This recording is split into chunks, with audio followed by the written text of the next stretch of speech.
Yeah, your girl Little Bacon Bear hanging out with Dat Kid Wingz. Yo, what's good? You know what? I think at first I kept saying like that Kid Wings, like double that when it's actually just like a singular Dat Kid Wings. Yeah, So yeah. you already It's a got a little different name. confusing. So tell me the origin of that. When I was in college, I had this like cool book bag. I don't know if you heard of like Spray Ground, but Yeah. like, yeah, their book bags are dope. But like, I had like started messing them with them when they were like really new. So I had this book bag that had wings on it, and it was like everybody kind of caught on to that in college. It was like people just hollering at me like, "Yo, what'd you get your Oh, bag?" So they was just calling me that kid Wings because it was like that's the kid with the wings walking around all over the place. So yeah, I mean, that was that. yeah. Okay. And I then see. now I I see the have like vision a there. tattoo. So, but it was the book bag at first. I think it's always good when your name comes from something completely unconventional. You really just Mm. didn't expect it. Because honestly, when I read your name, when it said wings, I was like, oh, like chicken wings. You got Yo, and people that used to do kid that because chicken like wings or in something. I college, don't know. I people used to thought do wings. that. People used to do that because they were like, "Who's this dad kid wings?" Is some guy walking around with chicken wings all the time? I was like, when they finally met, it was like, "Oh, it's the book bag." Okay, I get it. I get it. Yeah, no. Listen, you're telling a bacon bear. You're telling a bacon bear.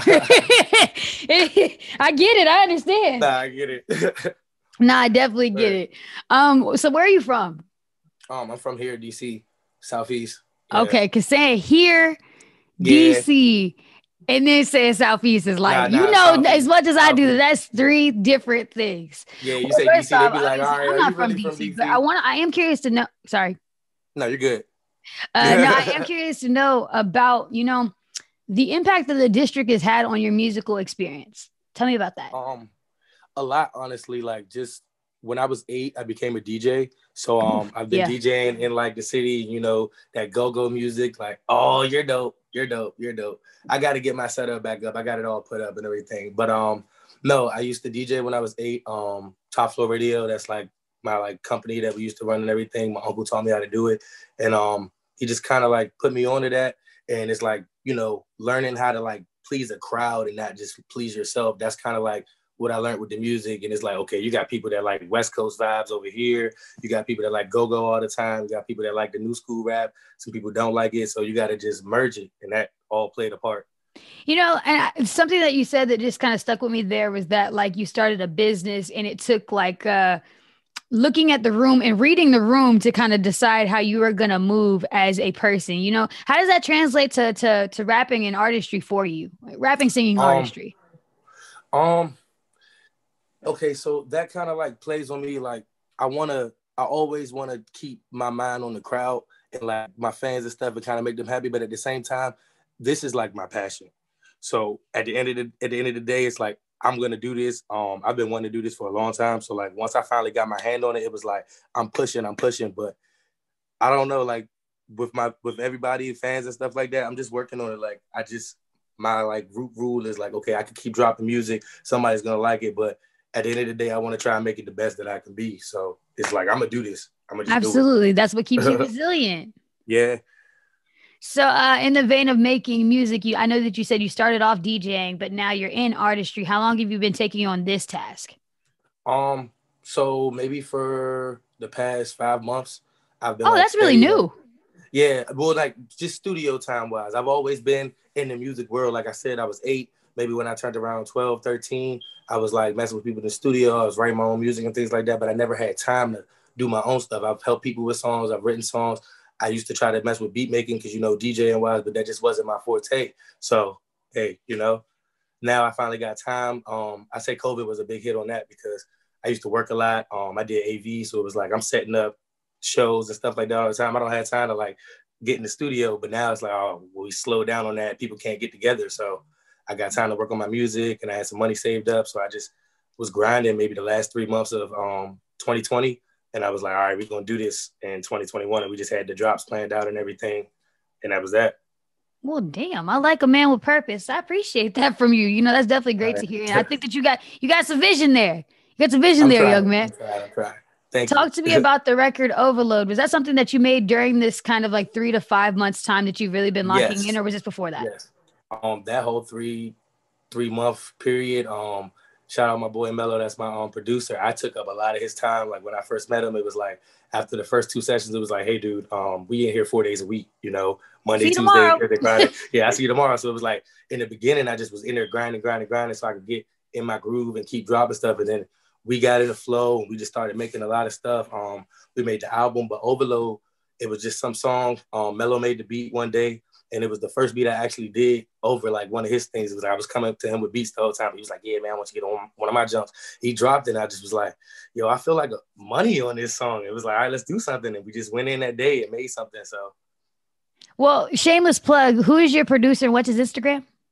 You know Mellow Rhymes is RYIMES. Yeah, Rhymes on Instagram. But yeah, Mellow Rhymes. He's dope. I'm about to give him some more time to work with other people because I did take up a lot of his time in the beginning. No, I just, you know, I'm always about like spreading around resources, and KYSVersus is that definitely. In its own sense. You know what I mean? Passing the resource around, especially to engineers and producers, you know, to sometimes make those connections with others, you know?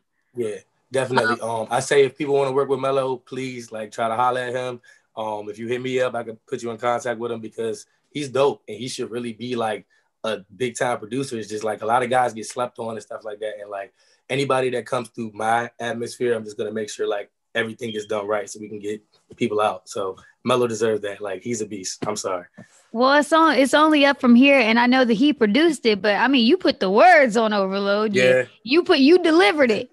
Yeah. You delivered it. So we'll give you that too. Are you open to collaborations? Are you taking those right now?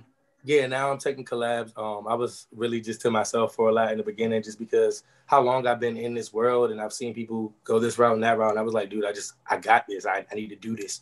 I need to do this myself. I don't need to say I got to collab with somebody. But now that I got like my first project out, I'm ready to like start working with people, expanding and things like that. I am really picky, but I want to work with people. That's fair. I just needed to know that the door was at least open to hear. It's open. It's open now. I was trying to get this project done, and once the project was done, it was all right, cool. We can work with people. I'm good. Fair. Mm-hmm. Well, on your 5th night when you were winning KYSVersus, what were your feelings? And were you sure? People cry. Some people cry.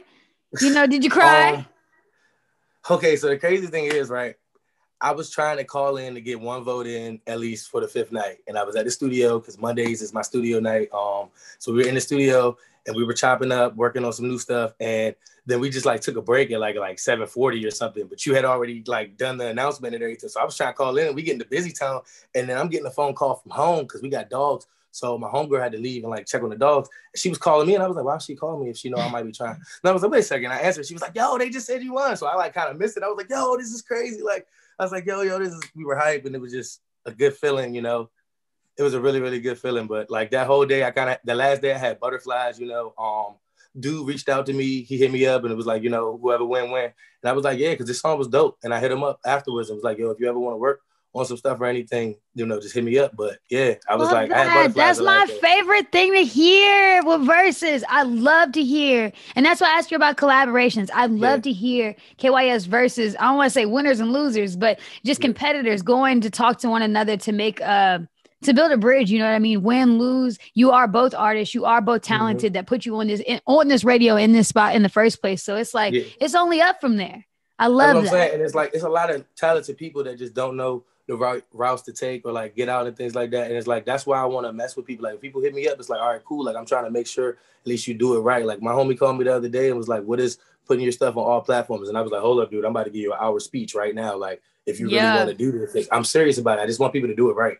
There's a lot of dope people that just get slept on or like get lost somewhere. So that's what I'm working on. I wish I could hug you. That's what I'm working on. I'm trying to do this like label thing with my like DJ company soon, but trying to like make sure it's solid before I holler at somebody and be like, yo, you want to work with me on some stuff and things like that. But yeah, I just want people to do it right. Well, you're definitely you're breeding all the right things and you're sowing the right seeds and you're putting order in place to the things that you want. So I definitely cheers to that. So was it Patience of Greatness? Patience to Greatness. To Greatness. Patience to Greatness. So tell me about Patience to Greatness. I know that the little visual was back there. Put it back. Put it back. Hit the space bar. Hit the space bar. Oh, we're here. Okay. All right. Patience to Greatness. What is that? That name, honestly, has been around for like a year and a half.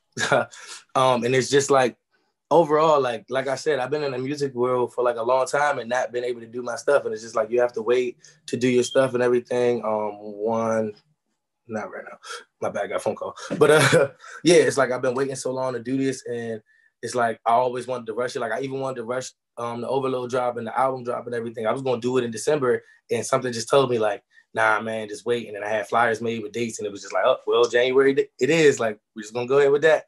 But it was like a lot of waiting because every day I'm making new music and stuff like that. And I'm like, man, this need to be out now, but it's planning it out to make sure that it's successful when you drop it and things like that. So it's a lot of waiting and being gritting your teeth and being like, oh, I need to hurry up. Like I'm watching my friends grow and things like that, and they doing this and that. It's like, man, I ain't even got a song to like let y'all kind of holler at me with, so I don't want to talk about it.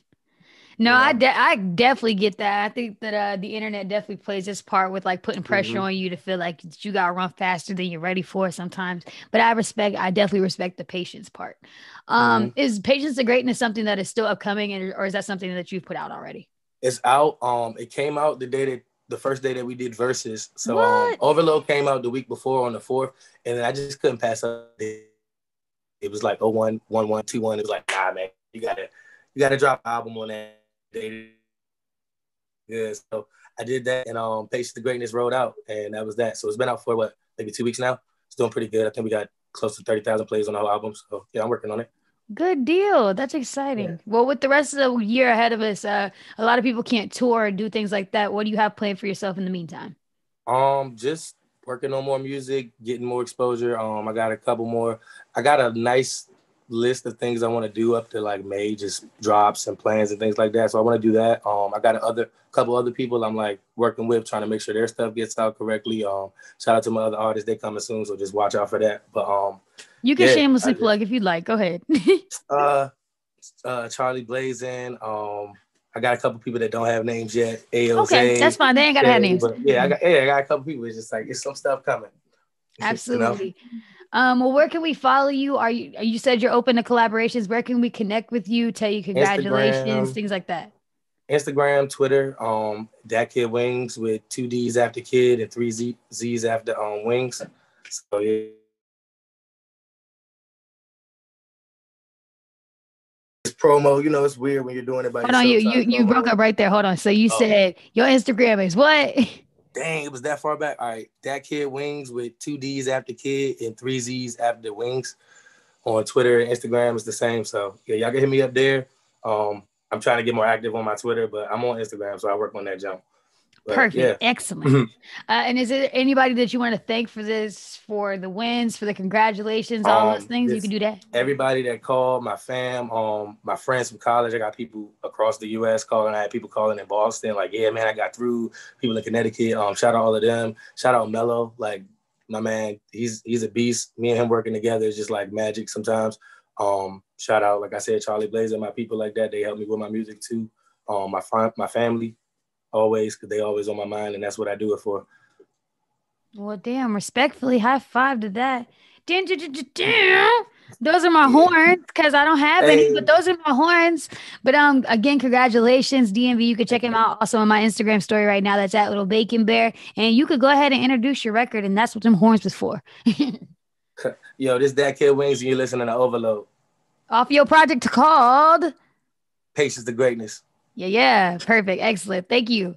Thank you.